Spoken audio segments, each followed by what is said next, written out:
Copyright disclaimer. Under Title 17 U.S.C. Section 107, allowance is made for fair use for purposes such as criticism, comment, news reporting, teaching, scholarship, and research. Fair use is permitted by copyright statute that might otherwise be infringing nonprofit, educational, or personal use. Tips a balance in favor of fair use. Okay, guys, this is dated October 2023. Yet another child abuse story in Scientology. Big surprise. Woman who joined Scientology at 13. At 13.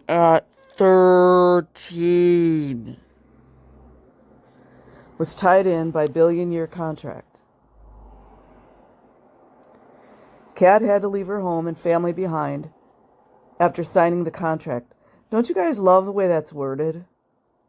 She's 13 years old. Emily Brown.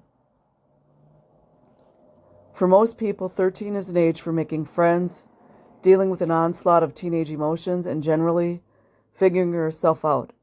For Kat McKinney, it was the age her mom signed away her rights to guardianship. It's the age her mom signed away her rights to guardianship. Go check out my guardianship video, you guys. And she committed herself to Scientology for the next billion years. It was the second time Kat's life changed dramatically. The first being when she suddenly lost her dad to lung cancer, and her mom became a single parent to 6 children.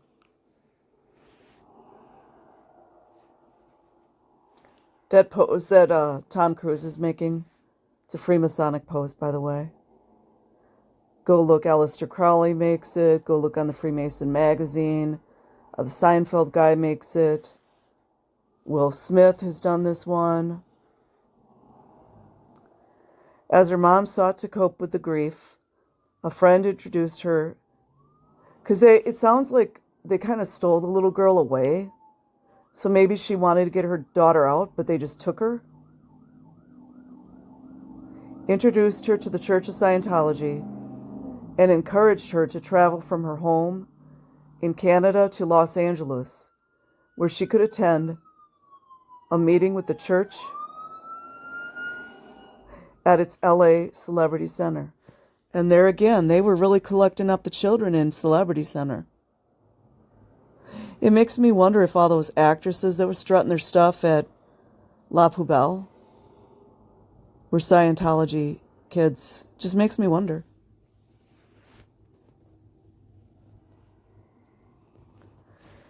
Having suffered with intense panic attacks following the loss of her dad, Kat was asked to come along. There's the vulnerability again. And together the mom and daughter underwent individual sessions with auditors. A process similar to undergoing a therapy session with the aim of restoring beingness and ability.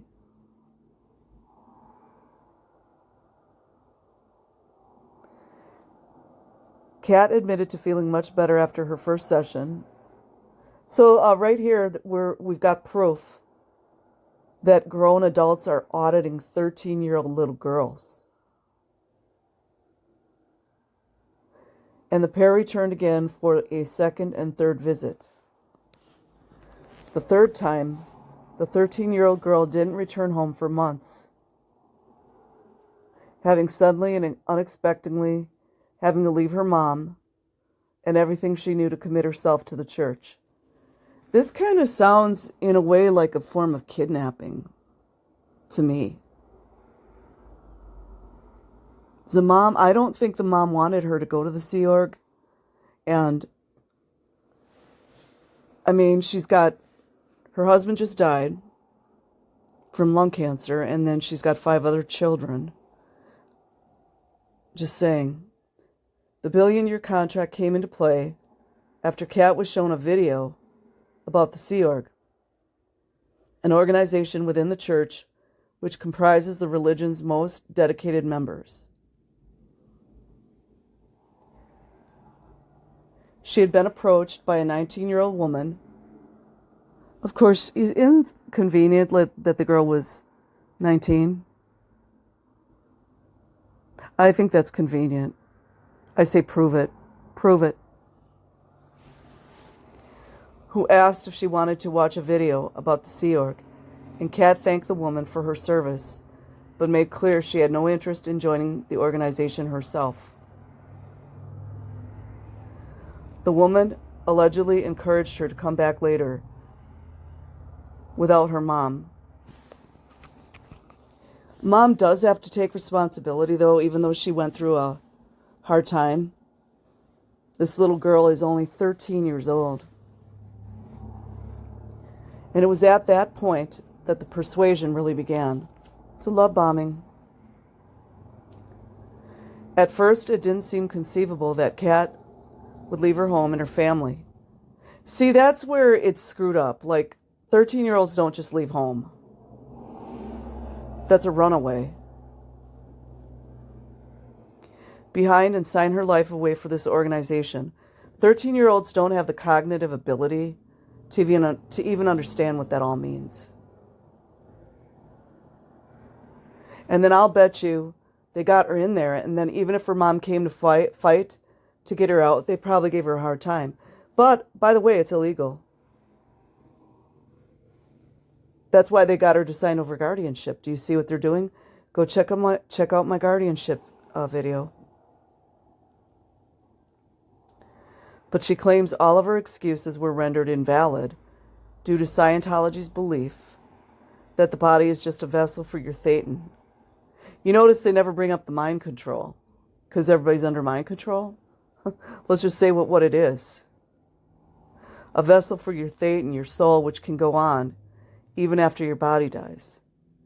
That's stated in how many religions and spiritualities?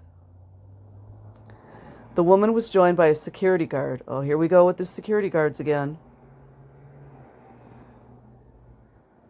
Leaving Kat feeling really ganged up on and really overwhelmed. It does make me wonder how many of these security guards we're seeing do that kind of thing. Anything I said was negated. That's narcissism. Okay, you guys, I'll keep reading. Kat said, like, I'm only 13. They said, your body's only 13. Your Thetan is a bajillion years old. Everything I said was just something to rebuff it, like there's no excuse. Why I shouldn't join the Sea Org. It's because you don't get to choose anything. Even the concern of having to ask her mom proved useless, as she was told the church would deal with speaking to her mom. This is sick. Eventually, see, a lot of people are in on this. I'm sorry.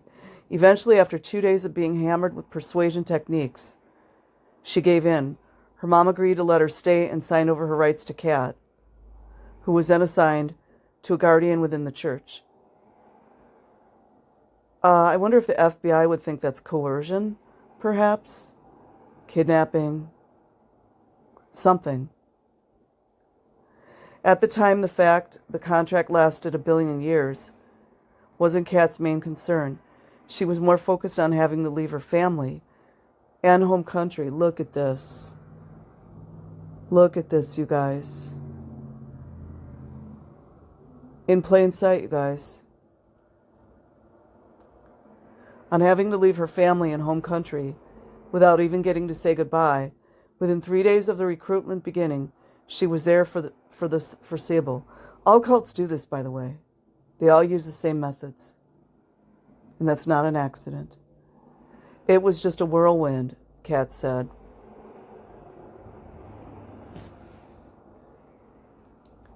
She found her new home in a building across the road from the Celebrity Center, where she was given a room with a bunk bed. There were girls, oh, here, you guys, something funny going on in that Celebrity Center. Something funny. There were girls as young as 11 there who had grown up with parents in the Sea Org, and they were all subject to 10 hours of hard manual labor and 5 hours of courses every day.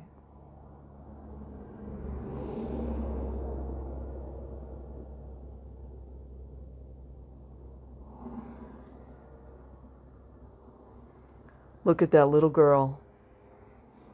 wearing these oversized clothes that don't even fit her. Probably men's clothes. It's horrible.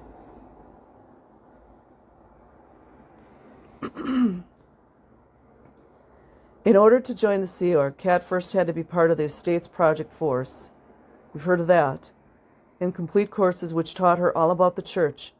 She literally had to run everywhere she went and couldn't be caught slacking. Every day, Kat says, she would wake up around 6 a.m. and attend the morning muster so the church could make sure nobody had run away in the middle of the night. You see, they know what they're doing. They then launched into some military drills before running to start an hour of hard labor, which included renovations, cleaning, and working in the hotel. In the hotel of the Celebrity Center.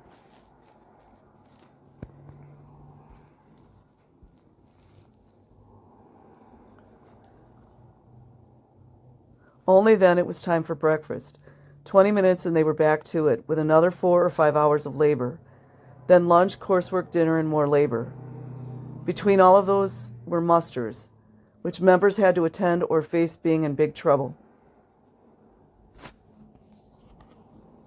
A lot of these Scientologists are in on this, so where's the accountability here, man? The brutal timetable left Kat with no time to process what was really happening. That's the point. That's the mind control.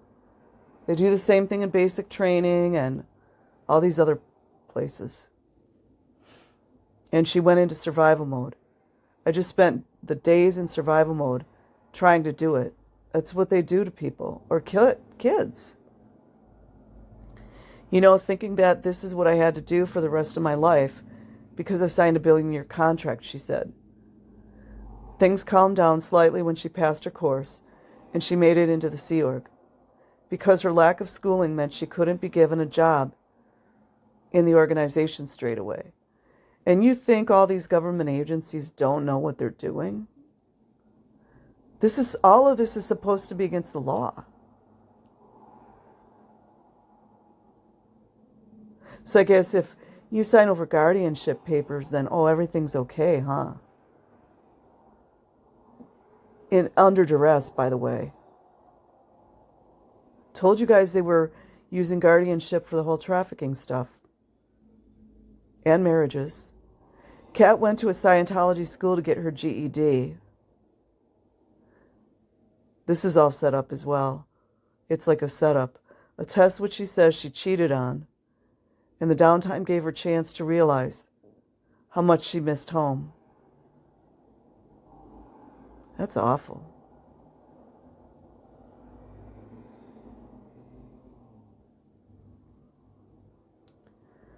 After getting her GED, Kat was doing miscellaneous work for the church when she started talking to the woman she was working with. Scientologists aren't supposed to talk to anybody about leaving, but a then 14-year-old Kat looked at the woman and said, "I don't want to do this anymore." The woman didn't fight back and agreed that it would be best for her if she went home. Well, there you go. There's a good Scientologist that allowed it. Once in a while, you see somebody doing something decent in Scientology. Kat set about trying to fill out a checklist to allow her to leave, which required signatures from various people. You see, that's another one of their nets. Various people in the church. A lot of people know what's going on here, and went through an interview in which she was asked increasingly personal questions.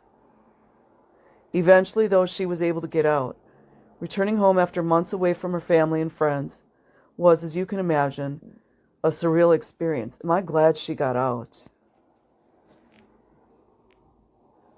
It's definitely hard to have experienced that and then come back to my friends who are, going into 9th grade, and I'd just been trafficked for 9 months, Kat said. As for her mom, Kat doesn't know whether she ever signed anything to regain guardianship of her. But the fact that 9 months prior, she had signed over guardianship and left her in a different country put a big strain on the relationship, as it should.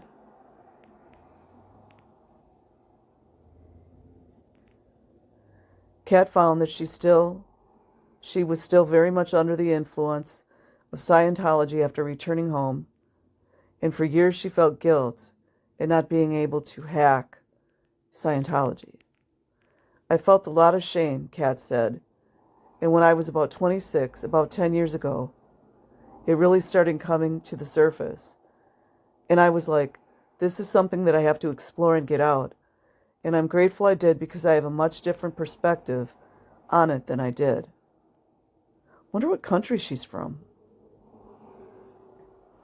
In the eyes of Scientologists, Kat has been dubbed a suppressive person. Imagine being suppressed at like 13 years old. She's accepted that, but it also means that she hasn't spoken to her mother for years now. So wait a minute, her mom's in it? Something was left out here, you guys. You see, conveniently, something was left out. So the mom's in Scientology with her 5 kids? Unbelievable. So now I have zero respect for the mom. Zero. In the eyes of Scientologists, even though she's going through a lot, I still have zero respect. Kat has been dubbed a suppressive person. Okay, I read that. Now in her mid-30s, Kat is still struggling to overcome the aspects of Scientology that have been ingrained in her. Thankfully, however, she is free of the pressure and expectation that comes with committing yourself to something for 1 billion years. I do think... Hold on, guys. They're trying to force me to watch that ad, man. So anyways, I do think that they really left something out. And the mom took the other 5 kids and went into Scientology. I do understand her vulnerability, but that's just beyond effed up. Beyond effed up. So I'll leave a link in the description box. Like and subscribe if you choose. Otherwise, have an amazing day. Or night.